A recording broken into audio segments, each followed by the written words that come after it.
so signal, direction signal. So right now, with us having buying pressure in the market, what we consider is this is not a reversal. We consider this a pull up with a continuation of the downside. The time we consider a reversal is if we get something like this to occur. Basically, what I'm gonna draw out on the 200 tick, if we get a high put in, like right there, pull back, set a higher low, and then break that high, that's our first sign of a reversal. So we consider this wave one of buyers. That's the wave one, where the buyers that got in around here got the highest risk but highest reward price. Wave two is upon that wave one happening and the long signal occurring.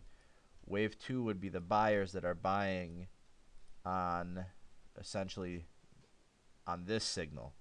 Wave two is obviously lower risk, lower reward than wave one. Wave one is an extremely aggressive uh, a position attempt, and it's basically trying to pick a bottom. If you're good at picking these wave one attempts, then you you can have a very high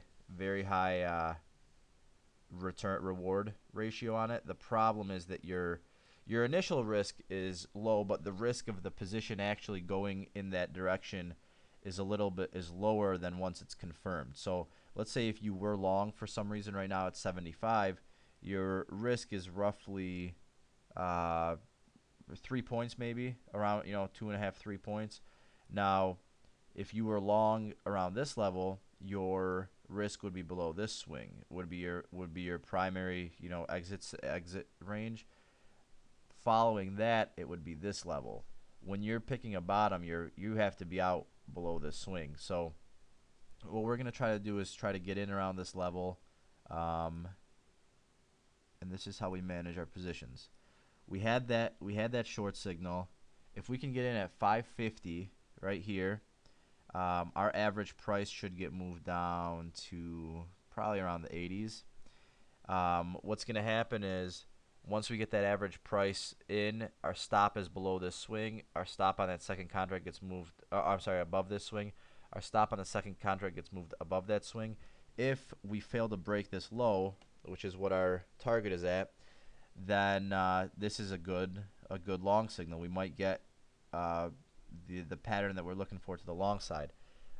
If we start to get a long signal right there, we might actually. I'm gonna cancel this order because it doesn't look like we're gonna get filled now up there. So we're looking for basically our target to get filled at 72.50 or a higher low being put in. If this low gets put in right here, a higher low, and we break this swing, that's a strong long signal for us. So what I'm gonna do, I'll continue once we get something going on, and I'll let you guys know what I did. All right, guys. So we had a higher low put in. We also had a long signal occur right there. Now, what we're looking for is basically this level to break, and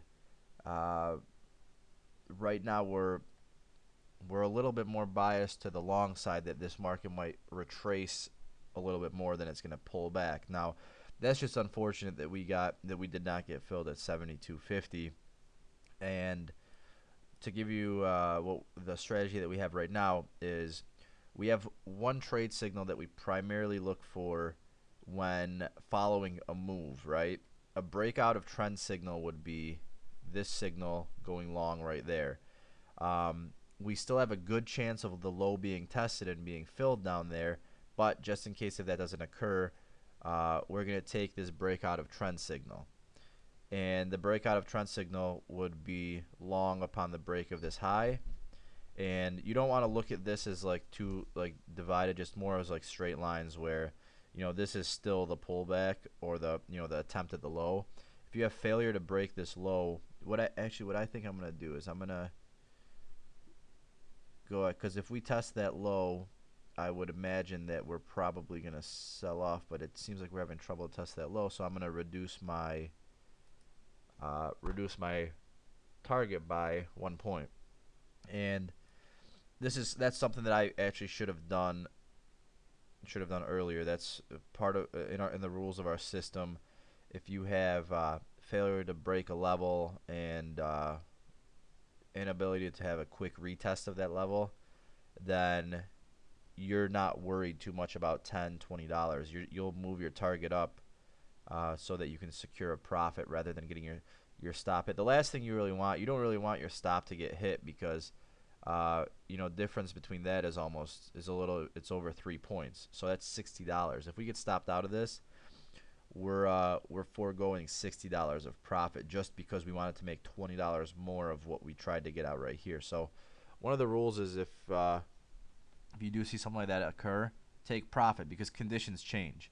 That's the most important thing. Conditions started to change here. This might be a consolidation range with a continuation to the downside, but right now we've seen inability to break that low, and pressure by buyers, to support the market. So what the strategy we have is we have a stop limit order pending long to buy at 76.75, which is also our stop. And what's going to happen is we're going to exit this short position with a profit, and we will be entering a long position with a stop below 72.50. So a stop at 72.25, target of 10 plus points on that trade, and we've also adjusted our target up so that we can get filled and secure. There we go. All right, so we just met our target, and instead of securing the 72.50 profit, we just got out at 73.50. Right now, we don't see this as a continuation in either direction. It's more of a range or a consolidation area.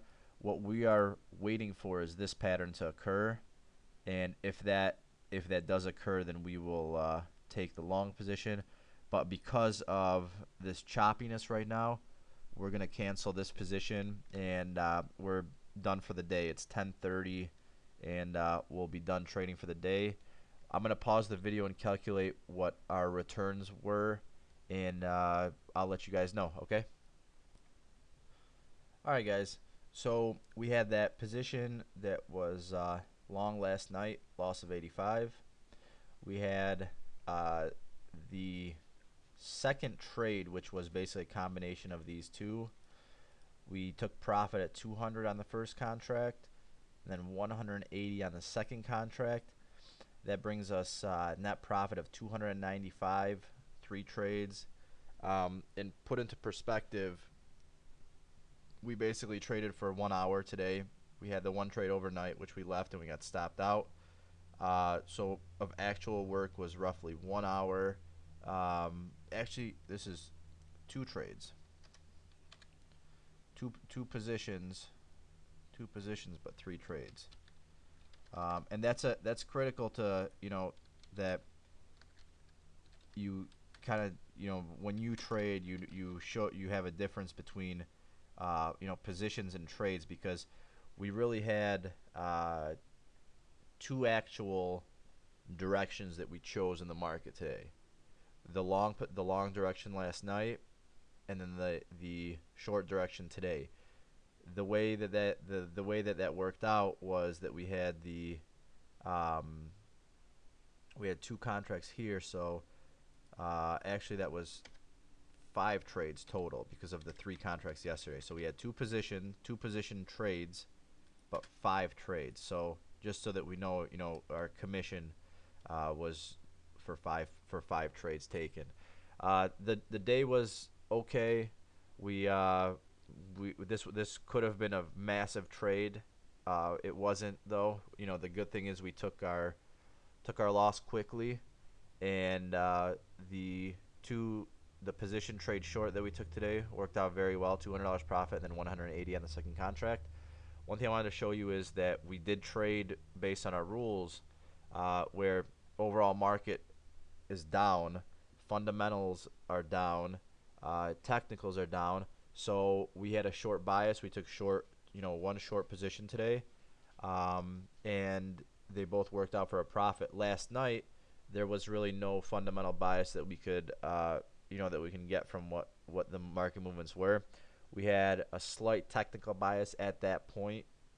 We were about 6 to 8 points in the money on that position, but our target was around 20, and we did not get that target filled, so we took a loss on that.